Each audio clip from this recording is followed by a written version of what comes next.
Hi everybody and welcome to this video. Now in this video we are going to talk about verb and contraction. Okay, let's take a look at the board.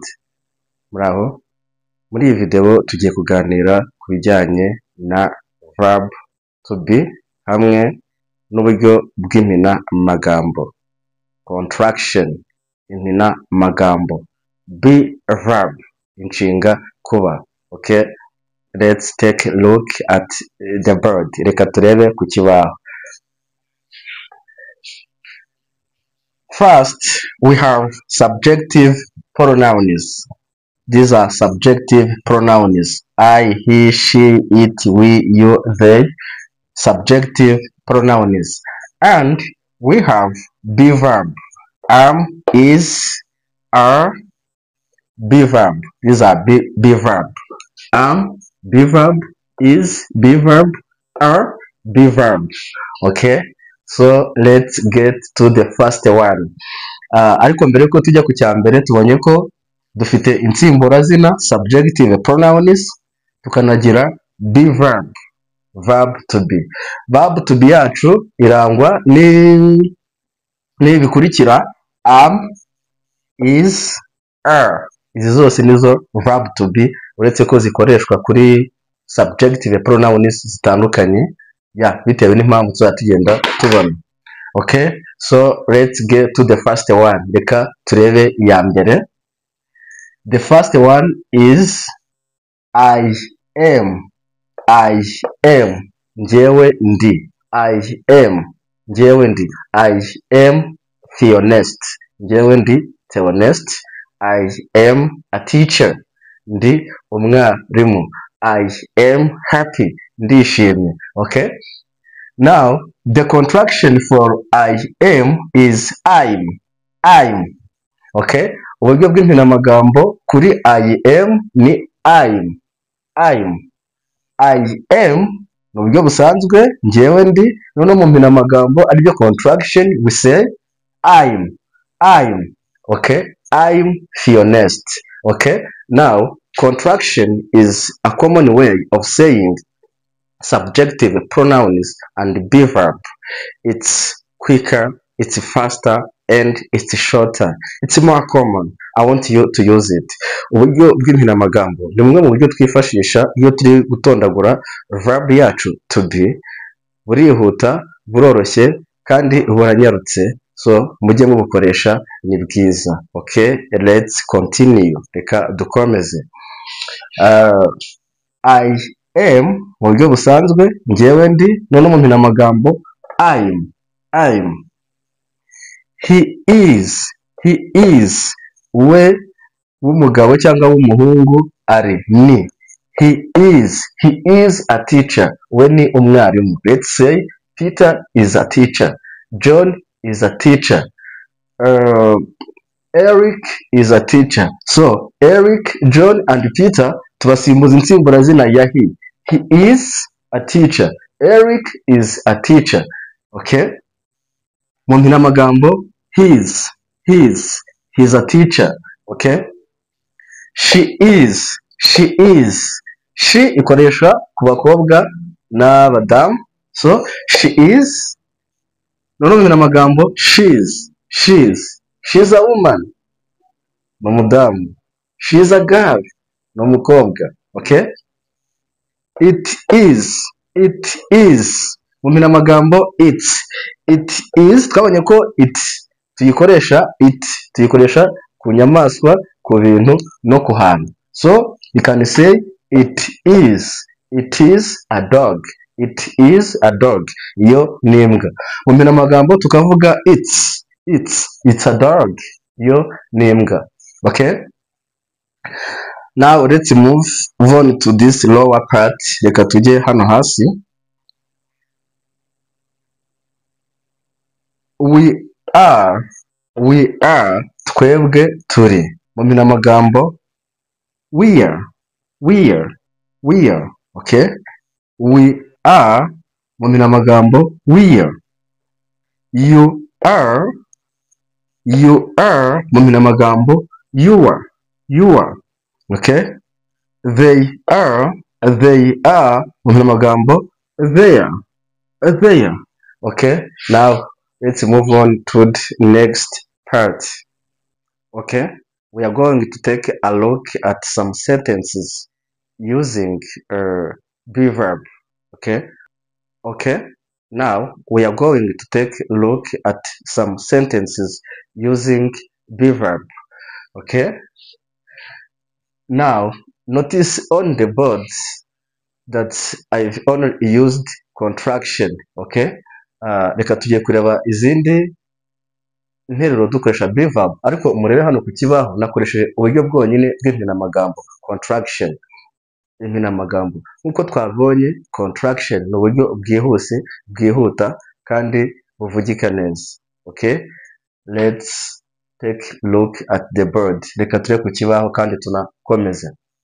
The first sentence says, interuro ya mbere iravuga I am a student. Okay, I am a student. Njyewe ndi umunyeshuri, ariko wibuke neza ko tugomba gushyiramo iyi a kuko student is one. This noun is in singular. Student ni umwe kandi iri jambo riri mu bukeya. So remember ko twabonye ko ijambo ryacu riri mu bukeya dushyiraho a student, umunyeshuri umwe. I am a student, njyewe ndi umunyeshuri. Okay, ikindi dukora nuko tubifatanya bikaba ijambo rimwe. I am a student. I am a student, njyewe ndi umunyeshuri. He is a student. We ni umunyeshuri. He is a student. We ni umunyeshuri. Maybe Peter, John, Eric. So he is a student. Iyi he dushobora kuyikuramo tugashyiramo izina ry'umugabo cyangwa umuhungu runaka, kuko twabonye ko he ikora ku bagabo no ku bahungu. Okay, he is a student, naho tukayifatanya tukaba ijambo rimwe. He is a student.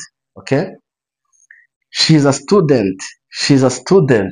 Iyi she yo twabonye ko ikora ku bakobwa n'abadamu, niyo nsimburazina yabo. She is a student, maybe Agnes, Jennifer.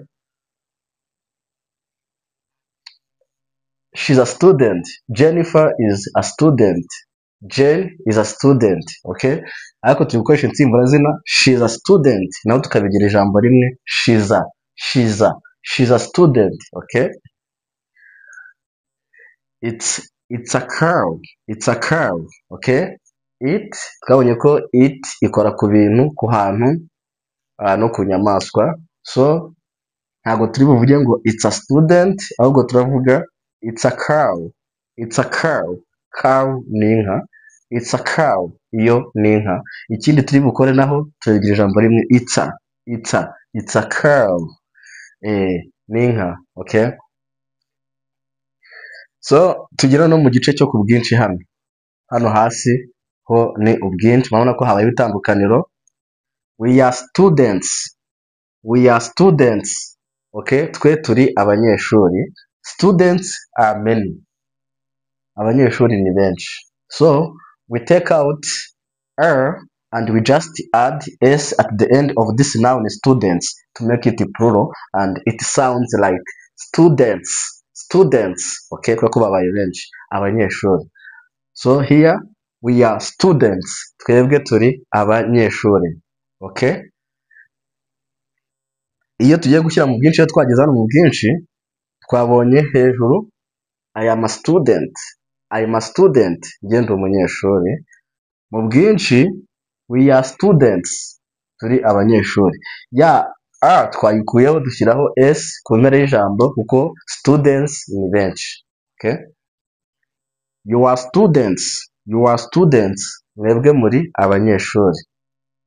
They are students, bo ni abanyeshuri. Iyi they twabonye ko insimburazina they ikora ku bantu, ku hantu no ku bintu mu bwinshi, ariko hano twahisemo they are students. Okay, iyaye ari ku nyamaswa dushobora gushyiramo they are cows, zo ni inka. Yaba ari nk'ahantu they are cities, iyo ni imijyi. Okay, byaterwa n'icyo ushatse kuvuga, ariko hano twahisemo gushyiramo their students, bo ni abanyeshuri. Okay, now let's move on to the next part. Okay, we are going to take a look at some more examples. Now let's take a look at some more examples using the be verb. Okay,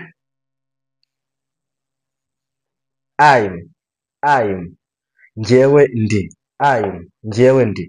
I'm a pilot, ndi umupilote. His we w'umuhungu cyangwa w'umugore, we w'umuhungu cyangwa se, okay, his we w'umuhungu cyangwa w'umugabo ni. He's a dentist, ni muganga w'amenyo. Dentist bivuga muganga w'amenyo. He's a dentist, we ni muganga w'amenyo. Let's say Peter is a dentist, John is a dentist, okay, Eric is a dentist. Noneho mu nsimburazina he's a dentist, okay, we ni muganga w'amenyo. She's ku badamu n'abakobwa, insimburazina ni iyabo. She's a nurse. Nurse bivuga muganga, babandi bita abaforomo cyangwa abaforomokazi babita nurse. She's a nurse, we ni muganga. Let's say Agnes is a nurse. Okay, she's a nurse. Okay, it's a dog, yo ni imbwa. It's a dog, yo ni imbwa. It's a car, yo ni inka. It's a car, ni imodoka. Okay, we are twebwe turi. We are soldiers, turi abasirikare. Okay, you are mwebwe muri. You are drivers, muri abashoferi. Okay, there abo ni. Example, they are shoemakers, bo ni abadozi b'inkweto. Shoemakers bivuga abantu badoda inkweto. Okay, let's go through these examples one more faster and then we'll go to the next part. Njyewe ndi, I'm a pilot, ndi umupilote. His we ni w'umuhungu. He's a dentist, ni muganga w'amenyo. She's we ni ku mudamu no ku mukobwa. She's a nurse, ni umuforomokazi. It's ku kintu cyangwa se ku nyamaswa cyangwa se ku hantu. It's a dog, yo ni imbwa. It's a city, ni umujyi. Okay, it's a school, ni ishuri. We are twebwe turi. We are soldiers, turi abasirikare. You are mwebwe muri. You are drivers, muri abashoferi. There bo ni. They are shoemakers, bo ni abadozi b'inkweto. Okay, well, I hope that this lesson helped you understand how to use subjective pronouns, be verb, and also contractions. But before we go, I want to share a little bit about myself. Okay, nizeye ko iri somo ryabafashije kumenya uburyo dukoresha subjective pronoun insimburazina tugashyiraho verb to be, twarangiza no tukabishyira mu buryo bw'impinamagambo contraction. Ariko mbere yuko tugenda, ndashaka yuko gutanga urundi rugero nkoresheje rino somo twabonye. I want to share a little bit about myself using the lesson. Ndashaka gutanga urugero nkoresheje rino somo twabonye. Okay, let's take a look at the board. Here we have 4 sentences talking about myself.